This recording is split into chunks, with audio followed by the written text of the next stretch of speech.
proceso de la cerveza está dividido en dos grandes etapas. La primera es el malteado. Esta consiste primero en remojar la cebada para fomentar la germinación y luego incrementar la temperatura para la producción de malta. La malta está compuesta de enzimas, almidón, azúcares, proteínas, vitaminas y minerales. En la etapa se muelen los granos de la malta para liberar el almidón. Luego el almidón, la levadura y el lúpulo se mezclan. El lúpulo determina el aroma y el sabor de la cerveza y la levadura fomenta la fermentación del almidón en alcohol.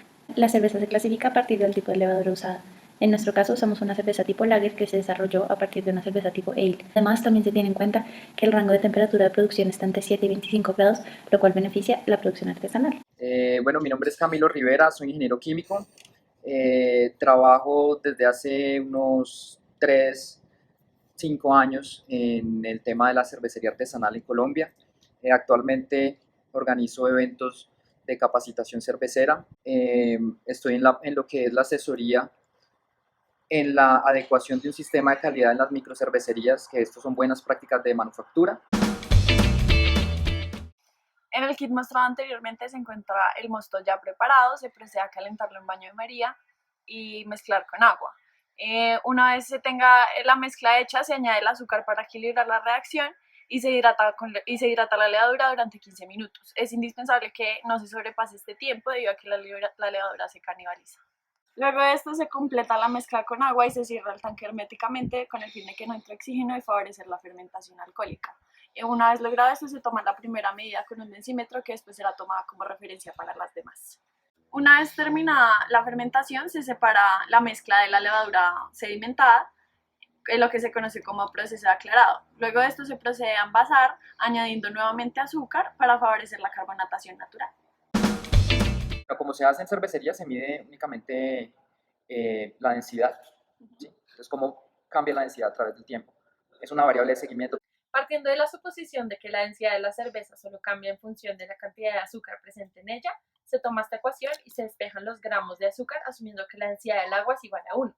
Entonces, se sabe que X cantidad de azúcar está en el total del volumen de fermentación. Finalmente, al dividir por su peso molecular, se encuentra la molaridad de glucosa en función del tiempo.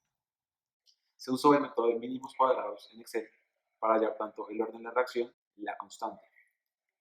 Experimentalmente se halló que el orden es de 1.102 y la velocidad de 0.042 día a la menos 1. Si lo comparamos con la literatura, nos dio muy cercano, ya que en la literatura reportó un orden de 1 y una constante de 0.0922 día a la menos 1 en el caso de la fermentación de la caña de azúcar. Para la parte real se encontró en literatura el reporte A Biochemically Structured Model for Saccharomyces cerevisiae, donde se modelan cerca de 30 reacciones secundarias del proceso de glucólisis. Sin embargo, sus condiciones de operación no la hacen equiparable con el proceso artesanal. Por lo tanto, se utiliza el modelo de Guy que describe en ecuaciones diferenciales los balances de masa para un batch a condición de 14.5 grados Celsius.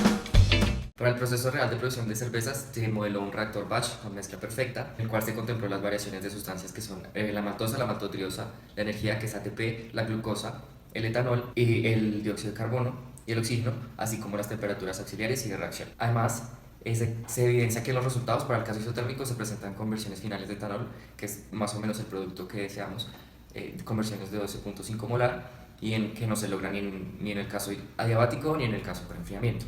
Entonces, supuestamente se debería optar por este método, sin embargo, este método es ideal, por lo cual no es viable.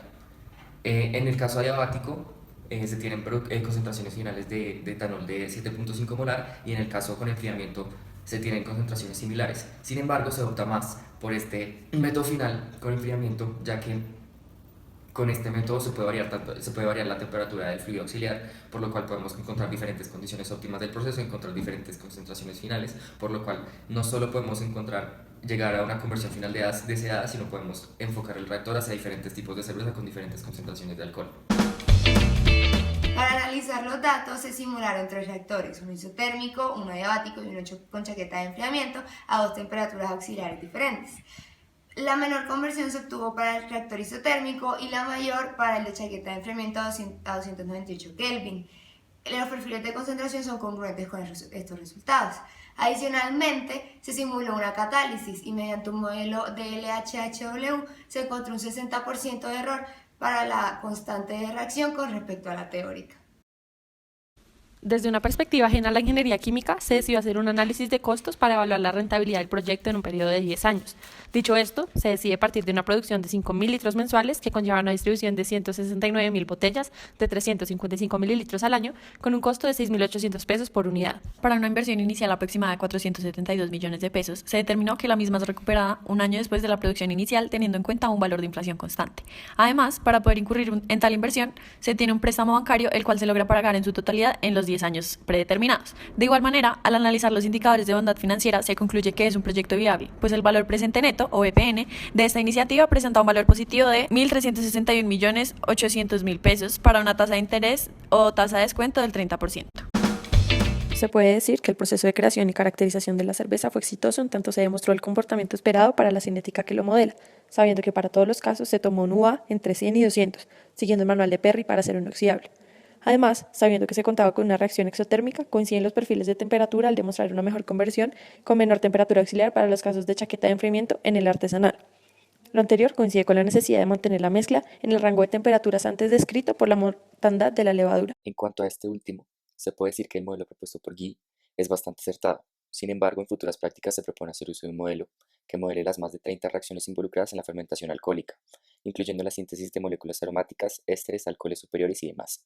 Además, en este caso, se favorece la conversión en el caso isotérmico, que sugiere una mala aproximación del balance de materia en función del balance de energía. Finalmente, se demostró que se llegó a una conversión mucho mayor en el caso artesanal. Dada la simplificación de la cinética, sumado a esto, incluimos en errores sistemáticos por la aproximación de la cinética a modelos empíricos, también por la precisión de las medidas y errores aleatorios en las mediciones y la propagación del error. Esto es lo que afectó en la exactitud de los resultados en el caso artesanal y el real.